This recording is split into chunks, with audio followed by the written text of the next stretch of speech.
Pessoal, como vai? Tudo bom com vocês?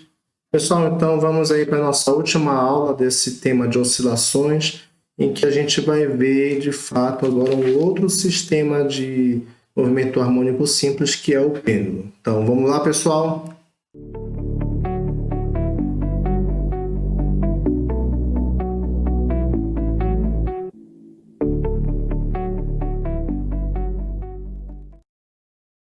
Beleza, pessoal. Então, mais um exemplo aí de um sistema de oscilação harmônica simples, que é o pêndulo simples. Vimos, né, lá na primeira aula exemplos de osciladores harmônicos simples, como o sistema massa-mola, né, que nós vimos na primeira aula, o movimento circular, que nós não vamos abordar aqui nesse curso, e o pêndulo simples, que é um outro exemplo desse tipo de sistema aí de oscilação harmônica simples.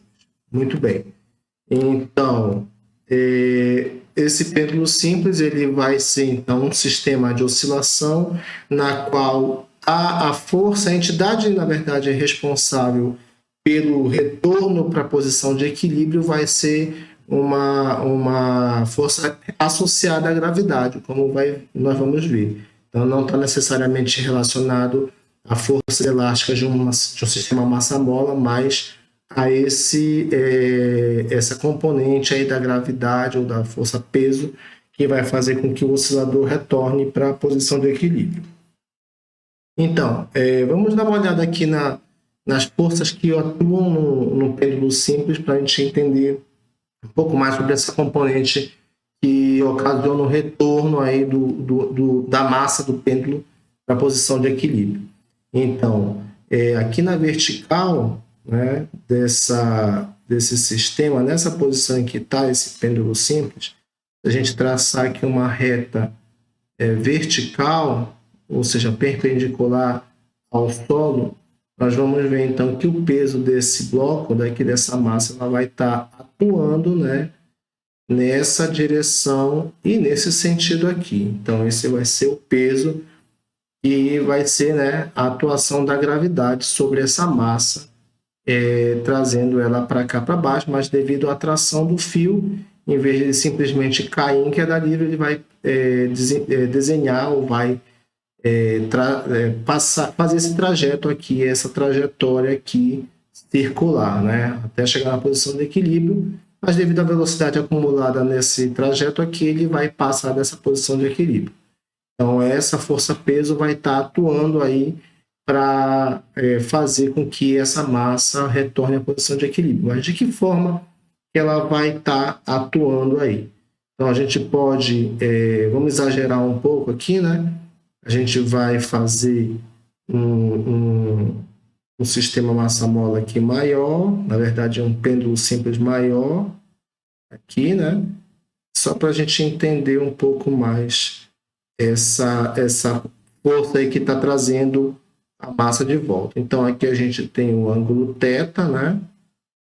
Entre a vertical e o fio, né? Que está que está fazendo parte desse pêndulo. E bem aqui, nessa massa, nós vamos desenhar um sistema de referências aqui. Eu vou fazer em verde. Ele vai acompanhar aqui o comprimento do fio, certo? E esse sistema de referências ele vai ser ortogonal. Então, acompanhando aqui o comprimento do fio, tá? Na mesma direção do comprimento do fio, e o eixo ortogonal aqui à direção do fio aí do sistema massa-mola. Então, vamos desenhar agora aqui novamente o peso, certo? Fazer aqui bem forte para ficar bem destacado, tá? Então, a gente percebe aí que, então, entre a vertical e o fio tem o ângulo θ. Então, novamente, aqui eu tenho o peso, né? Aqui está o nosso peso, que é a vertical, e o eixo aqui do nosso sistema de referência, que acompanha a direção do fio. Então, novamente, eu vou ter o ângulo θ aqui, certo? Vou aumentar um pouquinho aqui esse peso, tá? poder fazer uma decomposição de forças melhor. Então, está aqui, esse é o nosso peso. E vou aumentar também aqui o nosso sistema de referências aqui para ficar mais fácil de visualizar. Vou botar mais um pouquinho aqui.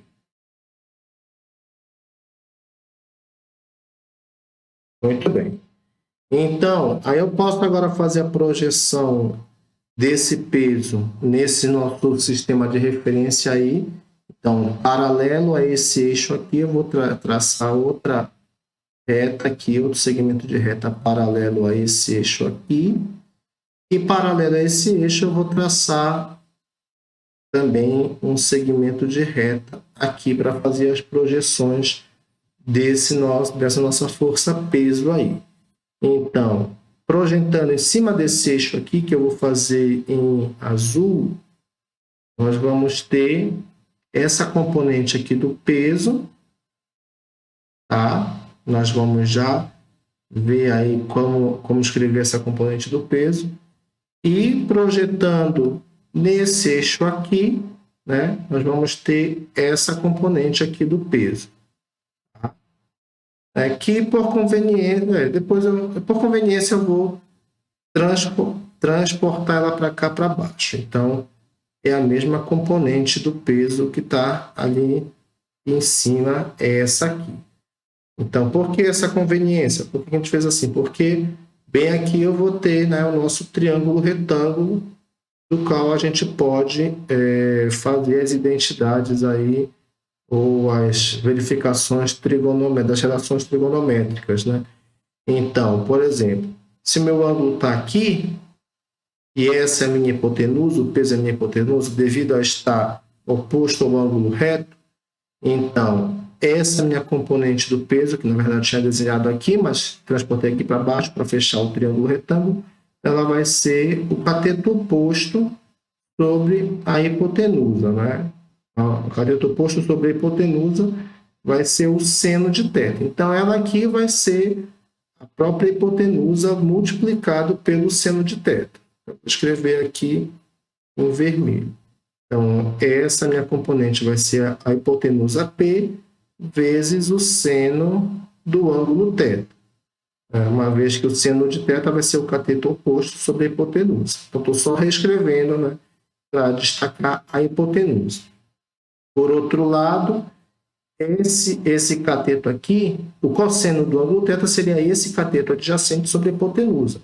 Então, esse cateto vai ser a hipotenusa multiplicada pelo cosseno do ângulo θ.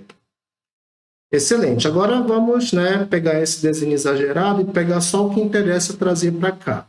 Então, eu tenho aqui essa minha força, né, que ela vai estar atuando nessa direção, na mesma direção do fio. Então, essa minha força P cosseno θ, ela vai estar sendo equilibrada pela própria tração aqui no fio. Então, o fio vai ser responsável por equilibrar essa força aqui. Então, a tração do fio vai ser igual a essa força e você não vai ter movimento nessa direção aqui. Já nessa direção aqui, nós não temos nada que possa compensar essa força. Que seria até estranho, né? O pêndulo ia ficar parado no ar aí nessa posição. Então, como nós não temos nada atuando nessa direção aqui, essa força aqui, né, P seno θ, vai atuar no pêndulo. Então, vou desenhar ela aqui, né? Vou desenhar em azul para não confundir com a trajetória. Então, temos aqui o P seno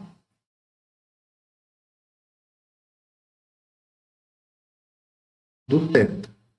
E essa força P seno θ que vai ser a responsável por trazer o pêndulo de volta para a posição de equilíbrio. O que acontece, né, que nessa trajetória ele vai adquirindo velocidade e ele acaba passando dessa posição de equilíbrio. Novamente, o P seno θ vai trazer ele de volta para essa posição de equilíbrio e o pêndulo vai ficar constantemente nesse jogo de energia que nós vimos na aula passada, né?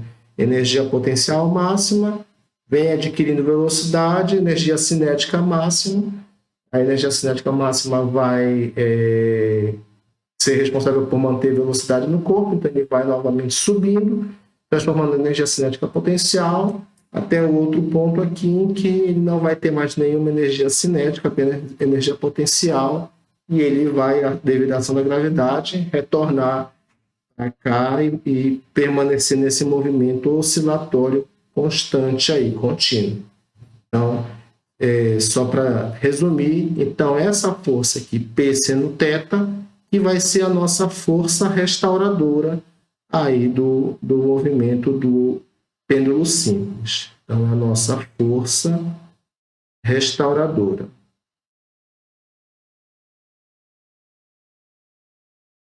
Excelente.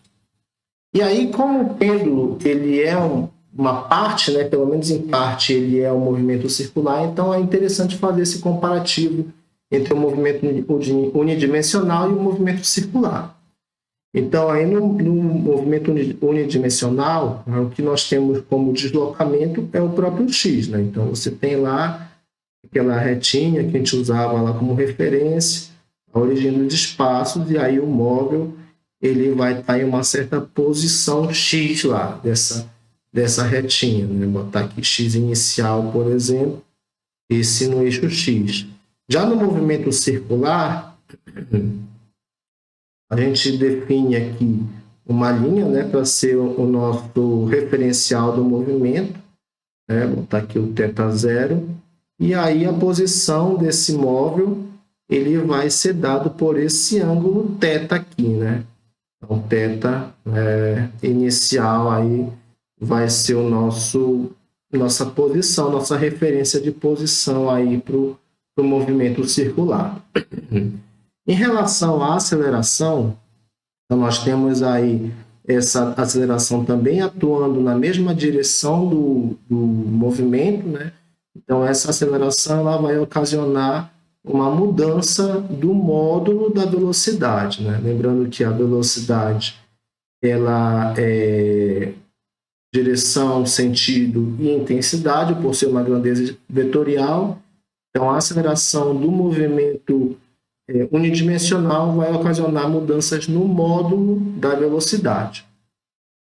Por sua vez, né, essa aceleração do movimento circular ele pode ter duas acelerações, mas no caso, essa aceleração angular ela vai ser responsável pela mudança não do módulo dessa velocidade linear, mas sim da direção dessa velocidade linear.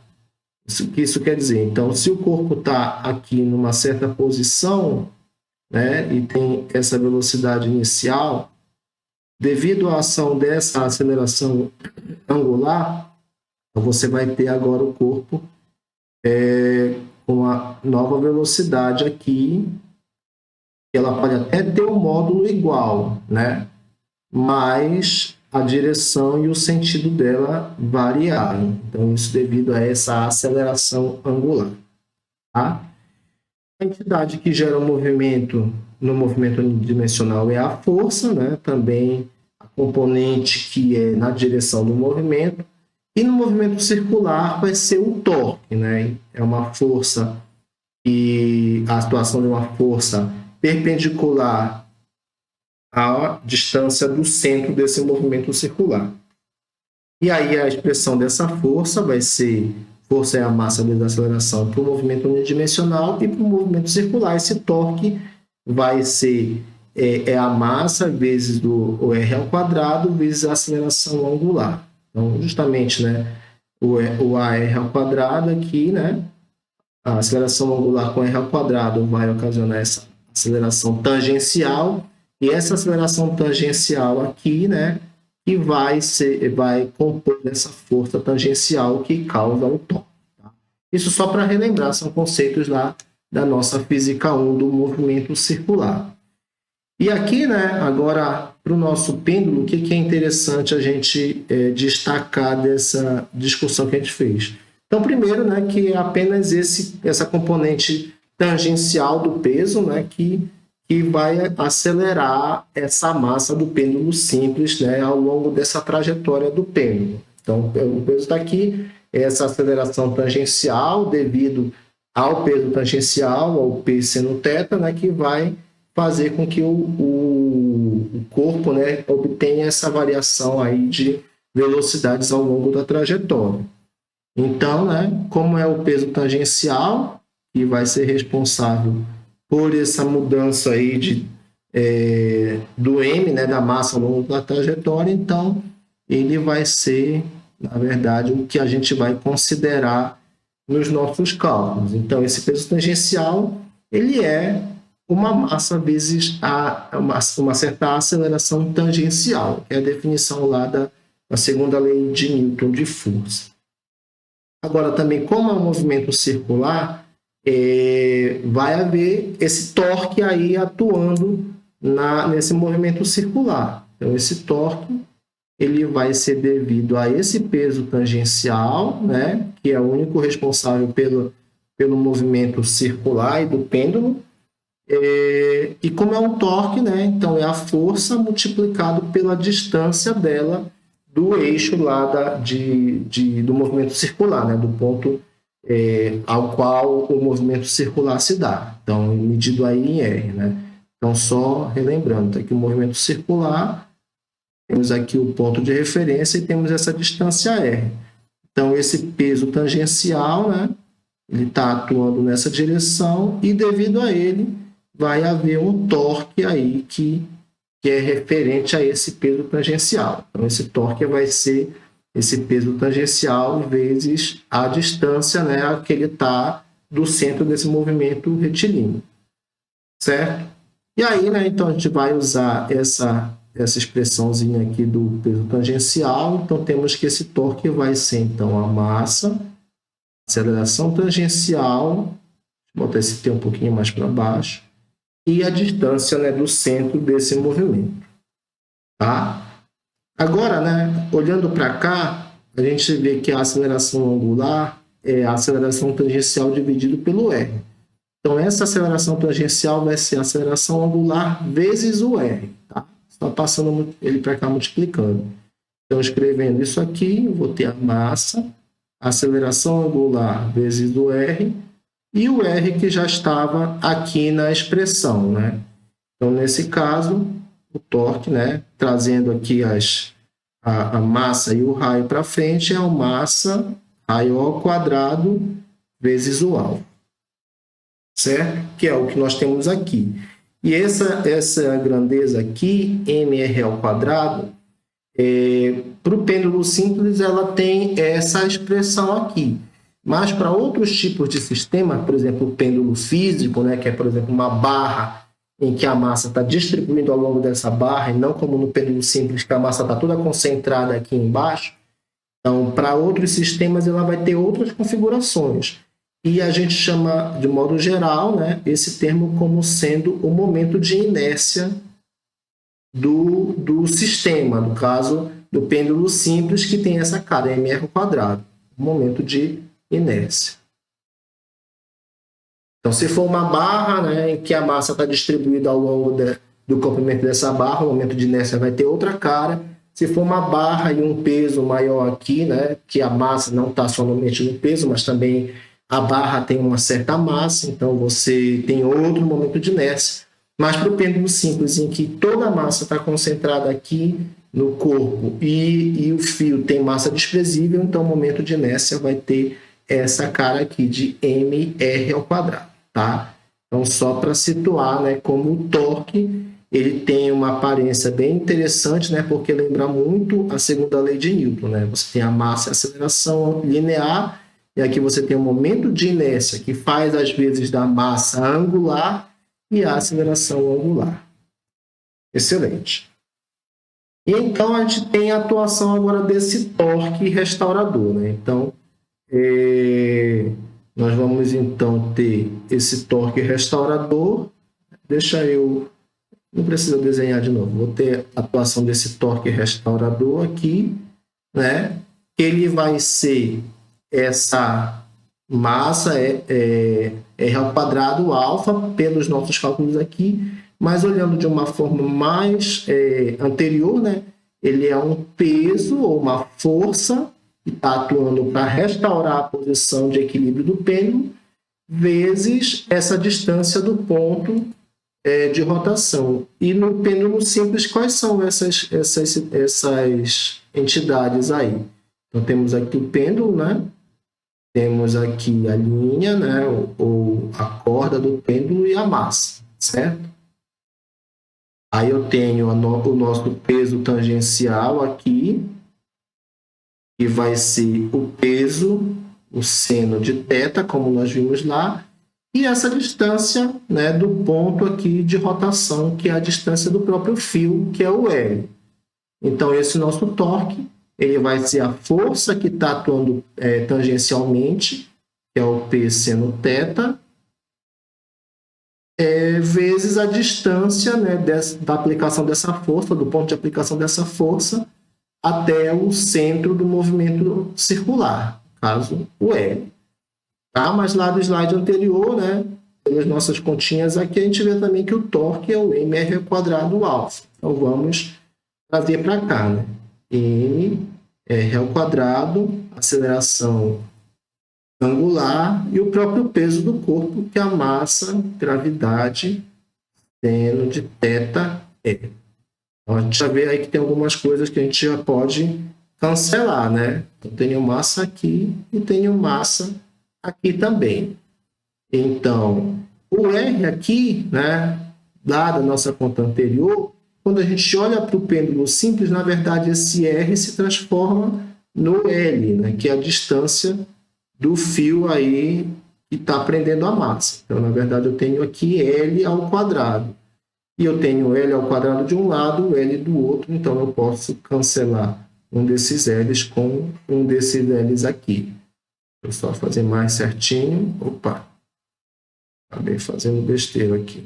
Tá? Então, aqui estava o L. Pronto. E aí, agora eu vou escrever, né?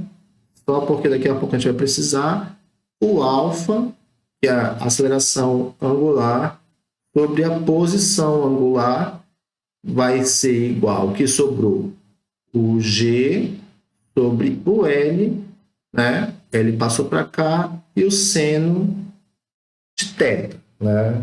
Θ, lembrando, é esse ângulo bem aqui.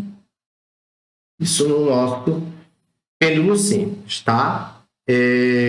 Assim, faltou só dizer, né? Como essa força é uma força restauradora, então ela sempre vai ser negativa, né? Então, deixa eu só inserir esses sinais aqui que eu acabei esquecendo, tá? Agora, olha só, esse seno de θ, a gente pode olhar essa tabelinha aqui para ver algo interessante. Então, nessa tabelinha eu compilei o ângulo, né? Que aqui está chamado de x, o seno dele e a diferença do valor do ângulo para o seno, né? O ângulo menos o seno. Então, para o ângulo em radiano, né, bem pequenininho, né, só para dizer aqui que isso está em radianos, né, 0,001 radianos, então olha o seno dele, né, e a diferença entre os dois, ó, bem pequenininho, o número, né, 0,000000, então 10, né, casas decimais antes de chegar nisso aqui. Então, é uma diferença muito, muito pequena. Então, aumentando um pouquinho esse ângulo, você continua tendo, né, uma diferença um pouco maior, mas ainda é muito pequena. Então, vejam que você tem esse comportamento do ângulo menos o seno dele ser bem pequeno até 0,1 radianos, né? Aí, quando você começa a aumentar, aí essa diferença começa a ser mais considerável, né? Até quando você chega, por exemplo, em 1 radiano, o seno dele vai ser 0,8, então já é uma diferença que não é desprezível, né? 0,15, arredondando a 1,6, 0,16, né? De diferença. E quando você chega aqui em 5 radianos, né, o seno dele vai ser negativo, menos 0,95. Então, a diferença entre o ângulo e o seno dele vai ser uma diferença bem grande já, né? 5,95. Então, aí você já percebe o quê? E quando você tem ângulos muito pequenos, o seno é praticamente igual ao próprio ângulo. 0,05, seno 0,0499. Se você arredondar, é o 0,05 mesmo, né? Então, percebam, né, que para ângulos pequenos, o ângulo é praticamente igual ao seu próprio seno. E a gente pode usar essa aproximação aqui, né? Então, se o θ é muito menor do que 1, né? 1 radiano, a gente pode dizer que o seno de θ é o próprio θ aqui. Então, nesse caso, essa minha identidade, né? Alfa sobre θ vai ser menos g sobre L e o próprio ângulo θ aqui. Certo? Beleza. Né? Opa, aqui me precipitei, né? Agora sim, o alfa é menos g sobre L, né? Θ, e agora sim, né? Alfa sobre θ é o menos g sobre L. Muito bom. Então temos aí essa identidade aí que é interessante conhecer.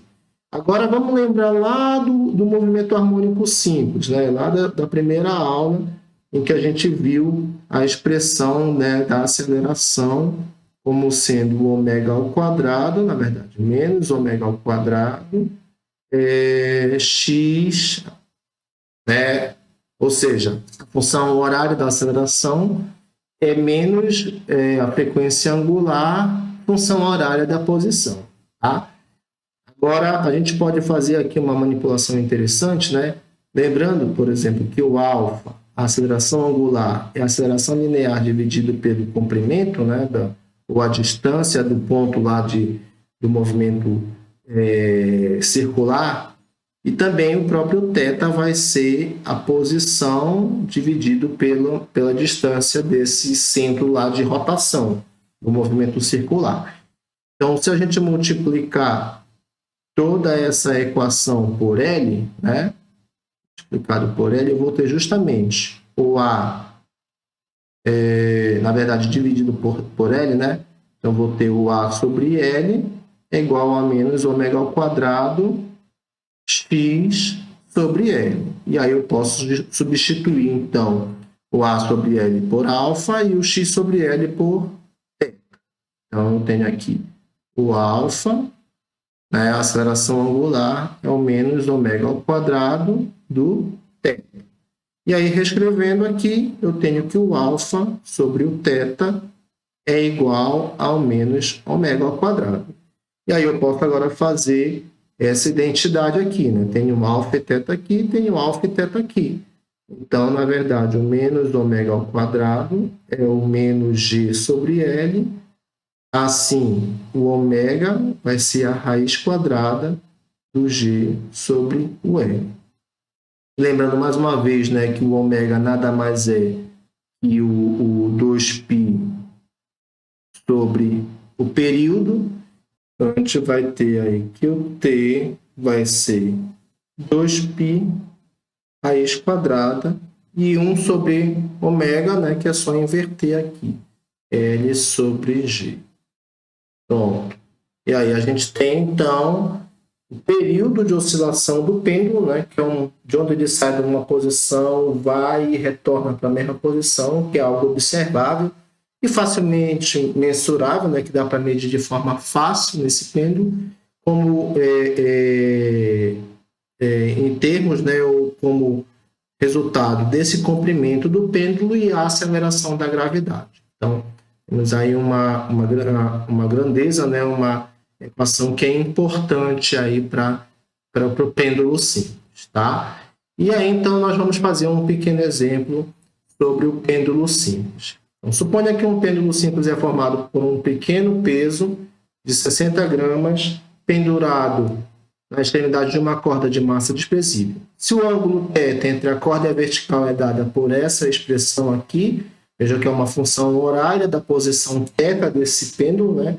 Então, calcule o comprimento da corda e a energia cinética máxima do peso. Então, na letra A, nós vamos encontrar o comprimento dessa corda. Para fazer a letra A, vamos lembrar aqui da equação horária da posição no movimento harmônico simples. A gente tem que x, né, é igual a xm vezes cosseno de ômega t mais φ. Tá? E também lá agora do movimento circular uniforme, a gente sabe que o ângulo θ ele vai ser igual à posição linear dividido pela distância, né, do eixo de rotação. Então, olhando para isso aqui, nós podemos dividir toda essa equação aqui por L. Aí a gente vai ter x sobre L é igual a xm sobre L e o cosseno de ômega t mais φ. Então, tenho x sobre L e xm sobre L. Então, lembrando que o θ é o próprio x sobre L. Então, essa equação fica no θ é igual ao θ máximo cosseno de ômega t mais φ. Ou seja, então eu saio de uma equação que dá a posição linear, né, como função horária da posição linear, e tem uma função horária da posição angular aqui. E comparando essa equação com o que o problema nos dá, a gente percebe então que esse θ máximo vai ser igual a 0,08 radianos, né, porque está no SI, e o ômega vai ser, a frequência angular é 4,43 radianos por segundo. Então, de posse dessas informações, como é que a gente pode calcular o comprimento dessa corda? Mas a gente sabe lá que do pêndulo agora, né, a gente tem que o ômega é igual a raiz quadrada de G sobre L. Então, o ômega nós temos no problema, que vai ser 4,43.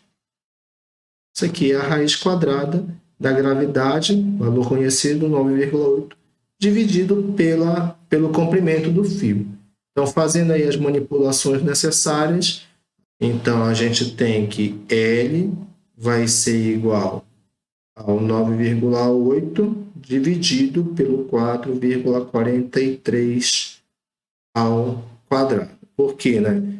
A raiz quadrada vai ser passada para o outro lado como quadrado, o L vai passar para o numerador desse termo aqui, desse lado da equação, e o 4,43 ao quadrado passa para o denominador desse lado aqui. Então, isso aqui vai nos dar o L, eu já fiz aqui do lado, 0,499 metros. Vamos usar, então, as três casas decimais aí. Se fosse com duas casas decimais, ia ficar 0,5, né, metro, meio metro de distância, né, desse fio. Bom, na letra B, a gente pode fazer da seguinte maneira: a energia cinética máxima do peso. Então, como é que a gente calcula aí? A gente sabe que a energia cinética máxima ela vai acontecer quando você tiver a velocidade máxima aí. Então, a massa, velocidade máxima ao quadrado. Bom, então a gente pode lembrar também lá da primeira aula do MHS, né, do movimento harmônico simples, é a equação horária da velocidade. Então, velocidade é a velocidade máxima, é o ômega xm, né, seno de ômega t mais φ, que é da derivada, né, a primeira derivada da posição. E aí, a função horária da velocidade tem a sua própria amplitude aqui, que é essa velocidade máxima aqui. Então, só para deixar claro, então a velocidade máxima vai ser ômega x máximo. Só que nós não temos esse x máximo, né? O que nós temos aqui, na verdade, é o θ máximo, que é 0,08 radiano. E nós recorremos dessa expressão aqui para sair da função horária da posição linear para a função horária da posição angular. Então, a gente pode usar ainda esse mesmo termo aqui para fazer o inverso agora. Então, a gente sabe o que a gente tem é o θ máximo, né? Que é 0,08 radianos, mas sabemos que o θ é a posição linear sobre o L.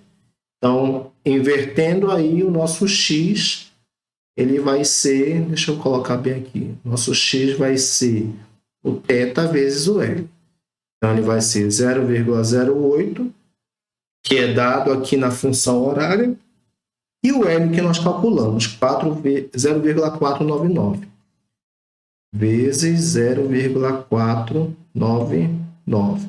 E aí a gente encontra um x que é igual, eu já calculei aqui do lado, deixa só eu localizar, o x máximo, né? Estava esquecendo de colocar aqui, deixa eu colocar aqui em cima também.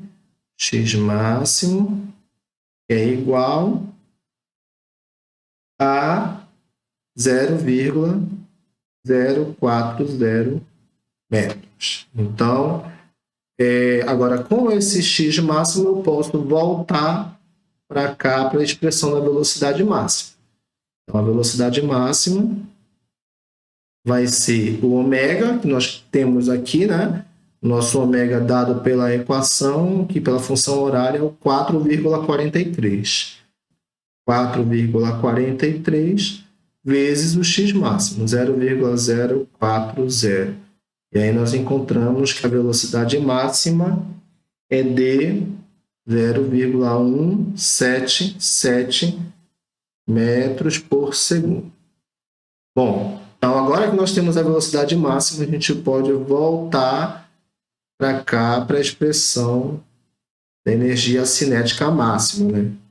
Vou colocar aqui, energia cinética máxima, então vai ser meio da massa do objeto, que o problema dá 60 gramas, então 0,06 quilogramas, ficar tudo no SI, e essa velocidade máxima ao quadrado, 177 ao quadrado. Então, aí, resolvendo todas essas continhas, a gente encontra a energia cinética máxima, novamente eu esqueci, a energia cinética máxima vai ser de 9,3 vezes 10 a menos 4 joules. E aí a gente tem a resposta dessa letra B aí da questão. Então, gente, espero que tenha sido uma boa aula, que tenha esclarecido aí os conceitos principais do pêndulo simples. E com essa aula a gente encerra o nosso conteúdo de oscilações. Então, agora vocês vão resolver a lista de exercícios que está na plataforma, no Classroom, e aí a partir daí nós podemos avançar para o próximo módulo, tá bom, gente? Então, muito obrigado, e vamos deixar de travanca e vamos estudar.